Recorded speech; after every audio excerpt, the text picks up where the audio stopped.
Γεια σας. Ονομάζομαι Εύα Κακαβά. Αυτή τη στιγμή κάνω την πρακτική μου στην L Translations ως Training Coordinator. Είμαι προπτυχιακή φοιτήτρια του Τμήματος Διεθνών και Ευρωπαϊκών Σπουδών του Πανεπιστημίου Μακεδονίας στη Θεσσαλονίκη και μιλάω ελληνικά, αγγλικά, ρωσικά και λίγα γερμανικά. Σήμερα θα σας μιλήσω για το Moodle. Το Moodle είναι μια πλατφόρμα σύγχρονης εκπαίδευσης, η οποία παρέχει πολλές υπηρεσίες που θα σας πω αργότερα. Το πιο σημαντικό όμως είναι ότι διατίθεται δωρεάν, δηλαδή έχει ο καθένας μας πρόσβαση σε αυτήν, από οποιοδήποτε browser και αν μπαίνει, με οποιαδήποτε ταχύτητα και αν διαθέτει. Διαθέτει πολλά εργαλεία για να υποστηρίξει τη διδασκαλία και είναι έτσι μια πλατφόρμα που κάνει μια πιο διαδραστική επικοινωνία μεταξύ του εκπαιδευτή και του σπουδαστή. Νομίζω ότι κρατάει το ενδιαφέρον του σπουδαστή, που αυτό είναι και το πιο σημαντικό.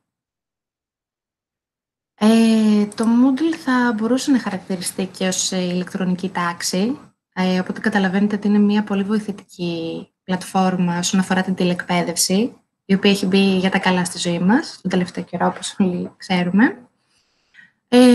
Οπότε σιγά σιγά θα σας δείξω τις δυνατότητες που έχει, ανάλογα το ρόλο που έχουμε ο καθένας μας μέσα σε αυτή την πλατφόρμα. Όλα ξεκινάνε από το διαχειριστή. Καταλαβαίνετε ότι έχει τη συνολική εποπτεία της εφαρμογής, ρυθμίζει τα πάντα, παρακολουθεί τα πάντα και επίσης είναι αυτός που θα δώσει πρόσβαση σε όποιον θέλει. Αυτός δηλαδή θα φτιάξει και το προφίλ. Θα σας δείξω λοιπόν τώρα πώς φτιάχνουμε ένα προφίλ στο Moodle ως διαχειριστές. Πάμε εδώ κάτω στο Site Administration.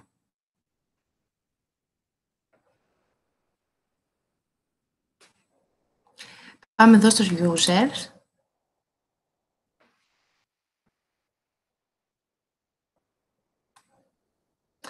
Στην επιλογή Add a New User.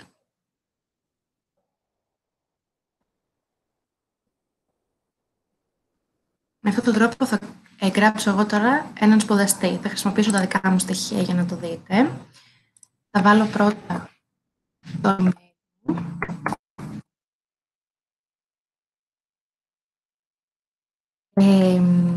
Αυτά εδώ πέρα είναι στάνταρ, όπως καταλαβαίνετε, το mail.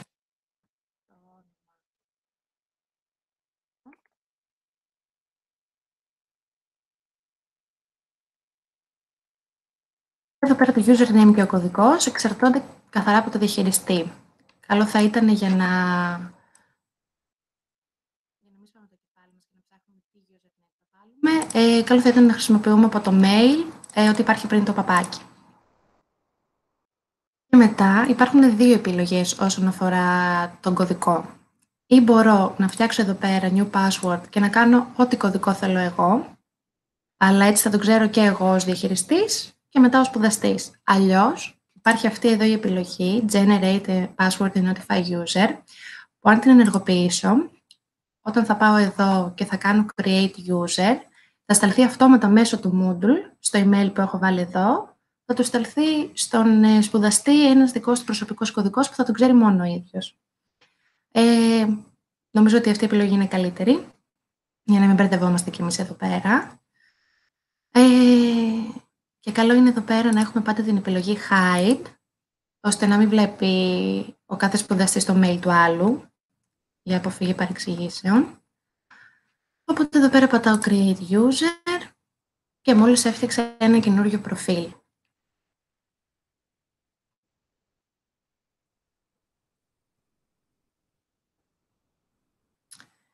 Επομένως,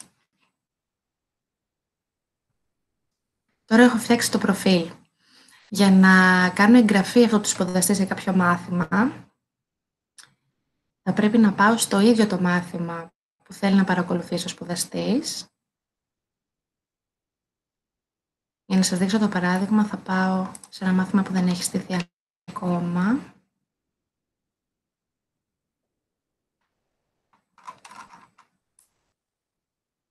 Ας πούμε ότι εγώ τώρα θέλω, ο σπουδαστής αυτός που έφτιαξε το προφίλ, να θέλει να παρακολουθήσει την Ιταλική νομική μετάφραση και ορολογία. Οπότε θα πω εδώ στους participants.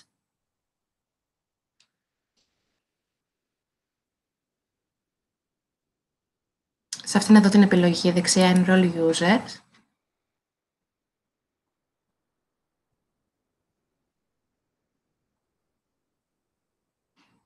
Σωστό.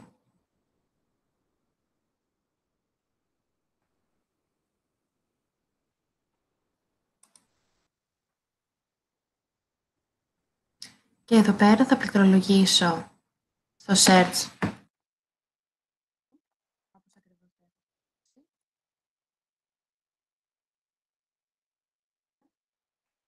μισό λεπτό, μόλις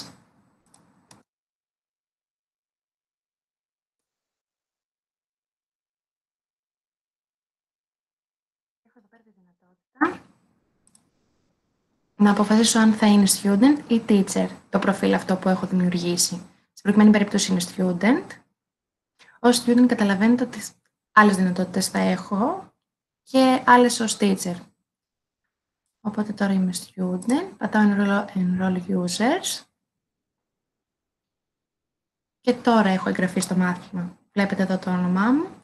Τώρα εγώ όταν θα μπω, ας πούμε, αυτούς τους κωδικούς, ως Εύα Κακαβά, εδώ πέρα στο πλάι θα λέει τα μαθήματά μου και από κάτω θα έχει αυτό εδώ πέρα. Σε όποιο δηλαδή είμαι εγγεγραμμένη. Αν είμαι και σε κάποιο άλλο, θα έχει τη λίστα με τα μαθήματα στα οποία είμαι εγγεγραμμένη. Αλλά μόνο σε αυτά. Μόνο σε αυτά που μου έχουν δώσει πρόσβαση.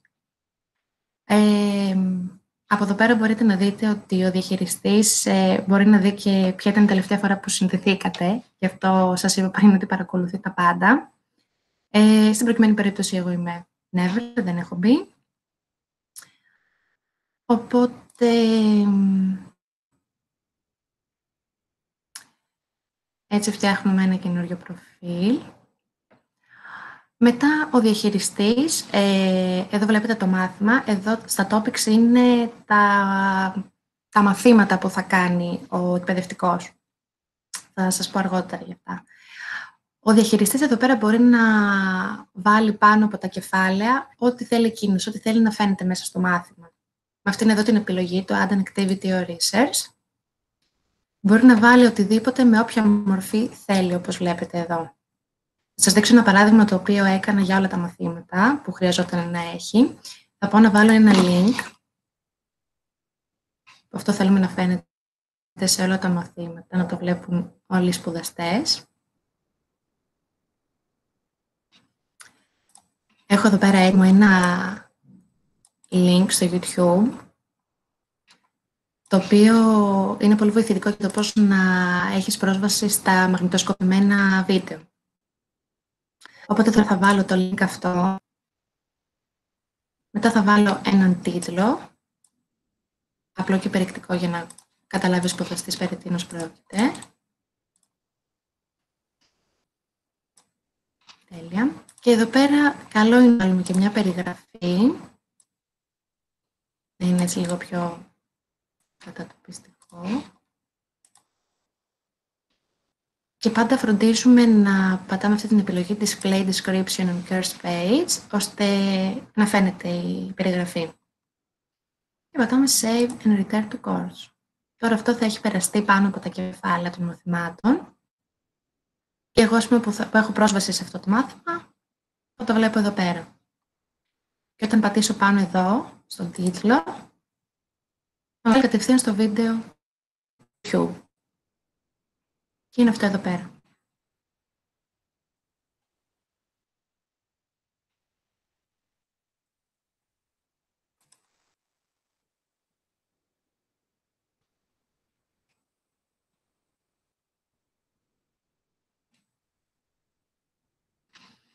Και μπορούμε να δούμε το βιντεάκι.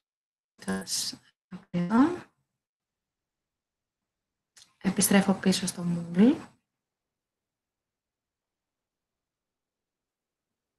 Και βλέπετε εδώ πέρα το link. Είναι έτοιμο. Από εδώ πέρα έχω ενεργοποιήσει αυτή τη δυνατότητα για τα editing. Μόλις κλείσω αυτή τη δυνατότητα, θα δείτε ότι... Δώσουμε λίγο χρόνο. Ότι είναι έτσι. Έτσι θα εμφανίζεται στους σπουδαστές. Εγώ έχω αυτή τη δυνατότητα να επεξεργάζομαι τα πάντα. Επομένως, τώρα θα προχωρήσω στο τι μπορεί να κάνει ο εκπαιδευτικός. Ο εκπαιδευτικός μπορεί να περάσει μέσα εδώ πέρα, σε κάθε topic, τις σημειώσεις του με οποιαδήποτε μορφή θέλει. Είναι ακριβώς οι ίδιες δυνατότητες που είχαμε εδώ πάνω, στο Add an Activity or Research, είναι ακριβώς το ίδιο. Το ίδιο μοτίβο ακολουθούμε. Εδώ πέρα επεξεργαζόμαστε το topic, βάζουμε το όνομα του μαθήματος, του κεφαλαίου. Καλό θα ήταν να βάζουμε και την ημερομηνία δίπλα. Πραγματικά, πιστέψτε με, είναι πάρα πολύ βοηθητικό, γιατί μετά και ο διαχειριστής που θα μπει να ελέγξει το μάθημα, ότι όλα είναι σωστά, ότι ο εκπαιδευτικός έχει διδάξει στα παιδιά αυτά που θέλει ο διαχειριστής. Όταν υπάρχει ημερομηνία, είναι ξεκάθαρο για ποιο μάθημα μιλάμε, πότε έγινε. Είναι και βοηθητικό και για τους σπουδαστές. Θα μπορούσα επίσης το μάθημα να το έχω έτοιμο, αν δεν έχει πραγματοποιηθεί ακόμα. Και έχει αυτήν εδώ τη φανταστική επιλογή του Hide.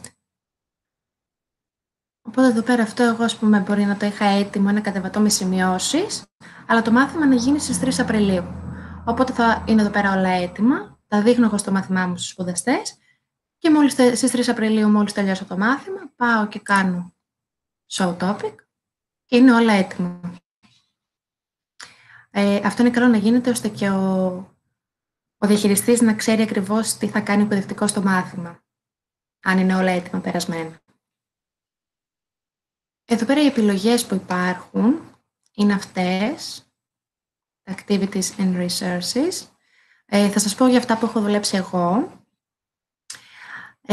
Λοιπόν, οι μορφές που μπορεί ένας εκπαιδευτικός να προσθέσει σημειώσεις, πέρα από σημειώσεις, είναι και εργασίες. Εδώ το assignment.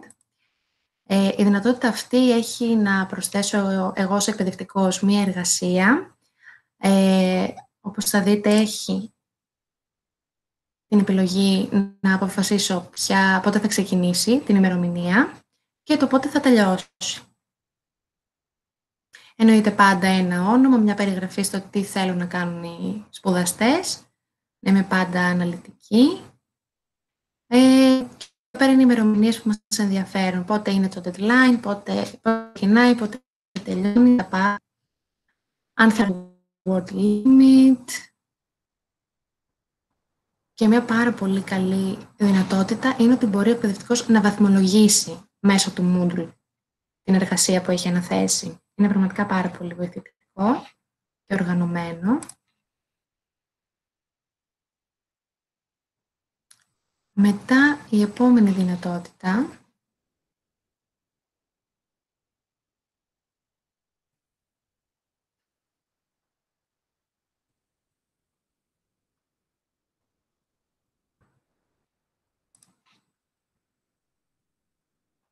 είναι το chat. Το chat και το forum είναι στην ουσία αυτά που επιτρέπουν την επικοινωνία καθηγητή και μαθητή. Το chat όμως είναι για συγχρονισμένη συζήτηση, δηλαδή μπορώ εγώ τη στιγμή που παραδίδω μάθημα να ανοίξω το chat και να έχω μια επικοινωνία με τους μαθητές ταυτόχρονη. Ενώ το forum είναι στην ουσία τεροχρονισμένη συζήτηση, στην ουσία πιο πολύ αυτό χρησιμοποιείται για επίλυση απορριών. Δηλαδή, αν κάποιος μαθητής αντιμετωπίζει κάποιο πρόβλημα, το γράφει εδώ στο forum και αργότερα το βλέπει, μπορεί να το δει και εκείνη τη στιγμή εννοείται, και αργότερα ο καθηγητής το βλέπει και πράττει αναλόγως. Μπορεί να είναι μια ερώτηση, να αντιμετωπίζει κάποιο πρόβλημα, τα πάντα, οτιδήποτε. Μετά το γλωσσάριο είναι στην ουσία μια δυνατότητα που επιτρέπει να φτιάξουμε κάτι σαν λεξικό. Λέξεις, ορολογίες, τα πάντα, αν χρειάζεται στο μάθημα εννοείται. Μετά το μάθημα, μπορεί μέσα σε ένα μάθημα να υπάρχει ένα άλλο μάθημα. Αυτό είναι αναλόγως στον καθηγητή, στον διαχειριστή, στο πώς θέλει να είναι τα μαθήματά του. Αν και για μένα είναι καλύτερο να είναι οργανωμένα τα μαθήματα το ένα κάτω από το άλλο και μέσα να είναι σημειώσεις, γιατί λίγο μπερδευόμαστε έτσι. Έχουμε μια τάση φοιτητές, θέλουμε λίγο όλα έτοιμα. Και μετά το quiz και το choice είναι για τεστάκια. Το choice είναι πολύ μικρό, μια απλή ερώτηση μπορεί να θέσει ο καθηγητής. με πολλαπλές επιλογές από κάτω. Είναι έτσι σαν μίνι τεστάκι πολλαπλών επιλογών. Ενώ το quiz μπορεί να έχει οποιαδήποτε μορφή, από τεστ πολλαπλών επιλογών μέχρι ερωτοαπαντήσεις κανονικά, σωστό λάθος, και μπορεί να διαρκέσει από δευτερόλεπτα μέχρι και εβδομάδες, αναλόγως πόσο θέλω εγώ να φαίνεται το τεστ. Και εννοείται ότι και αυτό, όπως το assignment, έχει ημερομηνία του πότε θα ξεκινήσει, πότε θα τελειώσει. Είναι πάρα πολύ βοηθητικό. Το survey δεν το έχω δουλέψει, να σας πω την αλήθεια, αλλά από ό,τι έχω καταλάβει είναι μία έρευνα. Σε ό,τι έχει να κάνει με μία έρευνα που θέλει να θέσει ο καθηγητής στους μαθητές, χρησιμοποιεί αυτήν εδώ την επιλογή. Και μετά στα researches, είναι στην ουσία η μορφή των σημειώσεων, θα έλεγα, πώς μπορώ να τις βάλω, που μπορεί να είναι, όπως σας έδειξα, ένα URL, ένα link. Εκτός από YouTube βίντεο, μπορούμε να βάλουμε και κάποιο doc αρχείο που έχω εγώ μέσα στο drive μου, να μην το κατεβάσω, ας πούμε, και να το στείλω, να το βάλω μέσα στο Moodle ως link και να μπει κατευθείαν ο σπουδαστής. Αλλιώς μπορώ να το κατεβάσω ως φάκελο ή αρχείο, όπως είναι αυτές εδώ οι δύο επιλογές, και να τις βάλω με αυτή τη μορφή. Είναι αναλόγως πώς θέλει να δουλέψει ένας καθηγητής. Εννοείται με το πώς το έχει πει και ο διαχειριστής. Εκτός και αν του έχει δώσει το ελεύθερο. Εξαρτάται δηλαδή από αυτούς. Το βιβλίο. Το βιβλίο έχει να κάνει... Εγώ ως εκπαιδευτικός μπορώ να βάζω μέσα μεμονωμένες σελίδες και το Moodle έχει αυτή τη δυνατότητα να τα οργανώνει, να βάζει σε σειρά αυτές τις σελίδες που του έχω περάσει εγώ και να τις έχει έτσι με μια μορφή βιβλίου. Είναι πάρα πολύ βοηθητικό και οργανωμένο, νομίζω.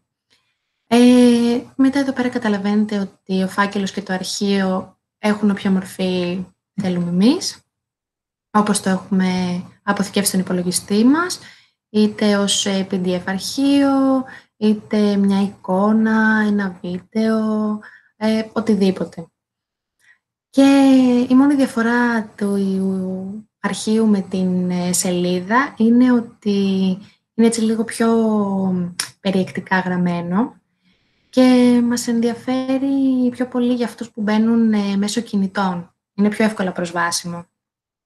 Συνήθως τώρα σε μια σελίδα θα μπορούσαμε να περάσουμε το syllabus του μαθήματος, τα περιεχόμενα που θέλουμε δεν θέλουμε είναι περίπου μια σελίδα. Άντε να είναι δύο. Αυτά πάνω κάτω είναι οι δυνατότητες που προσφέρει. Νομίζω είναι αρκετές και πραγματικά καθιστά διαδραστική την επικοινωνία και πιο διαδραστικό έτσι το μάθημα, πιο ενδιαφέρον. Μετά καταλαβαίνετε ότι αφού κλείσω τις δυνατότητες επεξεργασίας, έτσι θα είναι και η μορφή που θα με εμφανίζει εμένα ως σπουδαστής τώρα το μάθημα. Εδώ πέρα θα έχω πρόσβαση στις σημειώσεις. Μπορώ να σας πάω και σε ένα μάθημα που έχει μέσα σημειώσεις για να το δείτε καλύτερα. Ας πούμε εδώ που είμαστε στην νομική μετάφραση.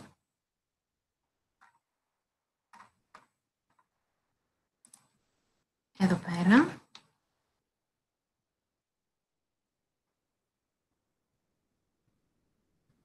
Εδώ, όπως βλέπετε, έχει πάρα πολλά πράγματα που θέλει ο διαχειριστής να φαίνονται και να είναι προσβάσιμο στον σπουδαστή. Και από εδώ κάτω, όπως βλέπετε, είναι ο κωδικός του μαθήματος, η ημερομηνία και από κάτω όλα τα αρχεία που θέλει ο εκπαιδευτικός, τα αρχεία που θέλει να έχει πρόσβαση ο σπουδαστής. Έχουν αυτήν εδώ τη μορφή, όπως βλέπετε κάποια είναι hidden.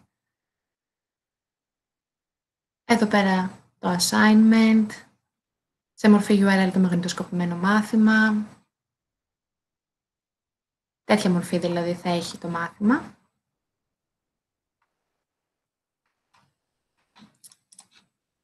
Το μάθημα στείνεται από τον διαχειριστή με την επιλογή αυτή. Το κάτω υπάρχει εδώ η επιλογή. Σε λεπτάκι δώστε μου.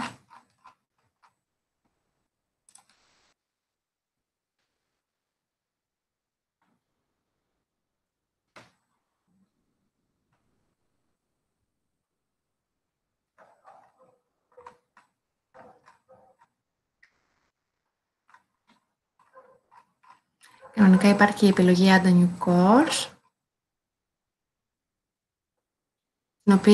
η οποία αυτή η δυνατότητα είναι μόνο του διαχειριστή για να οργανώσει ένα μάθημα και να το κατατάξει και σε κάποια κατηγορία, γιατί κάποια μαθήματα που είναι μέσα εδώ στις κατηγορίες δεν φαίνονται από κάτω.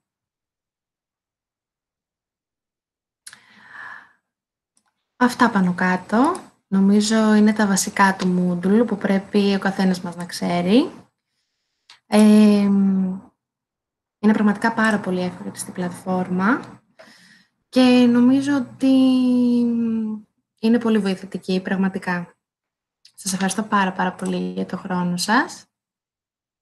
Να είστε όλοι καλά. Εύχομαι καλή συνέχεια.